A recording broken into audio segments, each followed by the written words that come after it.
उछुड़ी पड़ुछि श्रीक्षेत्र भक्तों भिड़ बढ़िलाणी पुरी पहुंचले विभिन्न मठ मंदिर एवं पीठरू साधु सन्थ माने श्रीमंदिर परिक्रमा प्रकल्प लोकार्पण में निजकू सामिल करने को देश विदेश साधु सन्थ एवं अतिथि आसुछंती। परिक्रमा प्रकल्प में थिबा व्यवस्था एवं श्रीमंदिर सौंदर्यकरण सेमानंकु विमोहित करुछि। काकटपुर आसी पुरी पहुंची नागा साधुओं सहित अधिक आलोचना करिसेंती आम कलिंग टीवी प्रतिनिधि तथा मो सहयोगी राधाश्याम मिश्र। श्रीक्षेत्र परिक्रमा प्रकल्पर लोकार्पण उत्सव में छुटी साधु सन्तों सुओ संध्या पर देखा मिलूँ श्रीक्षेत्र में अनेक साधु सन्तों भिड़ विभिन्न देवदेवी देवीपीठ जो निमंत्रण पत्र दि जाइथिला एवं से निमंत्रण को रक्षा करी आज श्रीक्षेत्र में साधु सन्त माने पहुँचवा आरंभ कले। आम सहित किसी साधु सन्त आसी उपस्थित अच्छा सहित आलोचना करवा। आपड़ क्यों धर्मपीठ ओम नम नारायण प्रभु जय जगन्नाथ। आम आसचु काकटपुर मंगला पाखु मुझे बम्बमपुरी नागा संस्कार बाबाई जड़े मत अनेक जगार साधु मैंने डाकी गंगासागर जावाई कहले बाबा गंगासागर गले टे बुलिकी आसिले बहुत भल हम। मु कहली अरे मोर गुरुंग पाखे हूँ श्रीक्षेत्र मणि पाखे परिक्रमा होगी जमी जी मोर से हूँ गंगासागर सी हूँ मोर जमुना सी सरस्वती सी मोर सब अच्छा आती मुझे आसिक देखला मत एत आनंद लगुच मुझे ओडिशा सरकार को नवीन पट्टनायक को कहबी आहरी 25 वर्ष सी बंचिकी था आहरी माने आनंद प्रभु जगन्नाथ चाहिए था। जय जगन्नाथ जय जगन्नाथ जय जगन्नाथ।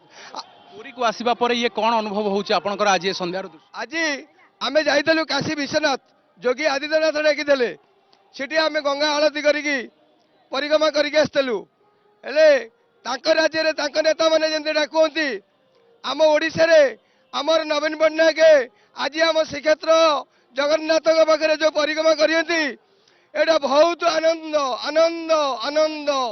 परिक्रमा करने असुविधा ना मंदिर चारि किसी ना जहाँ से करियंती एमती कहीं करें बहुत आनंद हजार हजार लोक जब आसती आज आ भितर सब पशिजे आ ये हूँ श्रीक्षेत्र बड़दाण्ड बड़पुरी सबकि बड़ जिते भक्त आसिले सागरे होटेल फाँका रगन्नाथ तथापि सीट खाली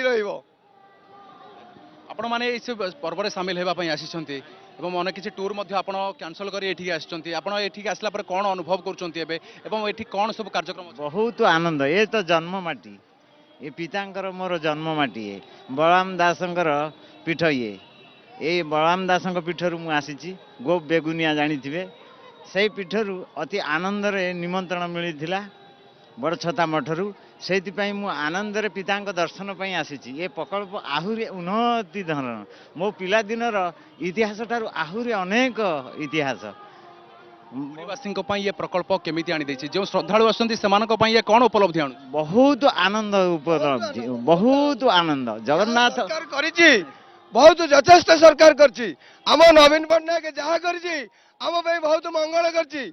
आज जगन्नाथ को आम खोला स्टेज देखी पार्छु आज चारिपटे बुलिकी आम बहुत आनंद नहीं पार्छु। आज जो काशी विश्वनाथ जोगी आदित्यनाथ मोदी करियंती जो सिस्टम आज आमर पुरी जगन्नाथ पाखे नवीन पट्टनायक बहुत आनंद करियंती ये आनंद भूली हेनी एतिक मु जगन्नाथ पाखे 2024 मिनती करछि नवीन पट्टनायक आहरी 25 वर्ष जीवित था आहरी 25 वर्ष जीवित था एतिक मोर जगन्नाथ। धन्यवाद। आप देखुले विभिन्न साधु सन्त मैंने आसी श्रीक्षेत्र में पहुंची सारे लोकार्पण उत्सव में सामिल होगा सिंहद्वार सम्मुखर कैमरा पर्सन राकेश राजगुरु राधाश्याम मिश्र कलिंग टीवी।